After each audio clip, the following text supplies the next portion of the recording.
बिस्मिल्लाहिर्रहमानिर्रहीम, अस्सलाम वालेकुम। उम्मीद करती हूँ कि आप सब लोग खैर खैरियत से होंगे। जी मैं भी बिल्कुल ठीक ठाक हूँ। आज जो मैं आपके साथ रेसिपी शेयर करने जा रही हैं वो है जी बची हुई दाल के पराठे कैसे बनाएं हम लोग। तो मैंने बनाए थे मसर, वो बच गए थे तो मैंने सोचा कि उसके सुबह सुबह हम पराठे बना लेते हैं। तो मैंने सोचा आपके साथ भी शेयर कर लेती हूँ।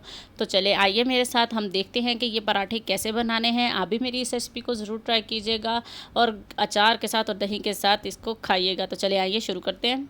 जी तो यहाँ मैंने ले ली है दाल, 1 कप के करीब मेरे पास बच गई थी तो वो ली है। यहाँ 1 कप मैंने आम आटा जो हम रोटी बनाते हैं वो लिया है। 1 टीस्पून नमक, 1 टेबल स्पून ज़ीरा एंड 1 टेबल स्पून कुटी लाल मिर्च। बाकी के सारे मसाले ऑलरेडी दाल के अंदर मौजूद हैं। तो चले आइए अब मैं आपको बताती हूँ कि कैसे बनाना है आटा। जी तो यहाँ मैंने ले लिया है जी एक बाउल, उसके अंदर मैंने डाल दिया है 1 कप आटा और 1 कप के करीब ही मेरे पास दाल है। साथ ही ज़ीरा, नमक, कुटी लाल मिर्च डाल के हमने इसको अच्छी तरह से मिक्स करना है। इसी दाल के अंदर हम आटा गूंदने की अगर हल्की सी ज़रूरत पड़ेगी तो हम कुछ ड्रॉप्स इसके अंदर पानी के डालेंगे। ये देखें जी, बिल्कुल थोड़ा सा पानी मैंने इसके अंदर डाल दिया ताकि आटा हमारा स्मूथ सा गूंदे और थोड़ा सॉफ्ट सा गूंदे।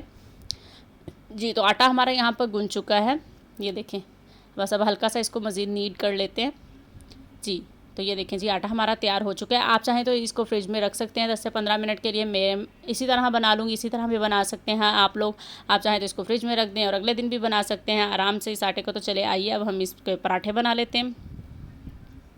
जी तो अब मैं इसकी बना लूँगी छोटी छोटी बॉल्स। अगर आप चाहें तो बड़े पराठे भी बना सकते हैं इसके। मैं नॉर्मल बनाऊँगी, ना ज़्यादा छोटे और ना ज़्यादा बड़े। इसी तरह से हमने इसके सारे पेड़े करके रख लेने हैं। अगर आपको मेरी वीडियो अच्छी लगती है तो प्लीज़ कमेंट करके ज़रूर बताया करें। और अगर आपने मेरे चैनल को अभी तक लाइक और सब्सक्राइब नहीं किया है तो प्लीज़ मेरे चैनल को सब्सक्राइब करें। जी तो पेड़े मैंने यहाँ सारे कर लिए थे। अब मैं रोटी को बेल लूँगी। तवा मैंने यहाँ पर गर्म होने के लिए रख दिया है। जी तो इसी तरह आपने रोटी को राउंड बेल लेना है। जी तो अब मैं चेक कर लेती हूँ कि तवा मेरा यहाँ पर गर्म हो चुका है या नहीं। जी तो तवा गर्म हो गया। अब मैं इसके ऊपर डाल दूँगी जी रोटी जो मैंने बेली थी। मैं देसी घी में बना रही हूँ, आप चाहें तो दूसरे ऑयल या घी में भी बना सकते हैं। दोनों साइड्स पे मैं देसी घी लगा दूँगी और इसको ब्राउन होने तक हम कुक कर लेंगे। इसी तरह घुमा फिरा कर। बहुत ही आसान रेसिपीज़ होती हैं मेरी, आप लोग इन रेसिपी को ज़रूर ट्राई कीजिए। मेरी रेसिपी स्पेशल उन लोगों के लिए होती है, उन लड़कियों के लिए होती है स्पेशल, जिनको मेरे जैसे को पहले कुछ नहीं आता और बाद में बहुत कुछ आ जाता है। वक्त के साथ साथ इंसान सब कुछ सीख जाता है। एक वक्त था हमें भी कुछ नहीं आता था।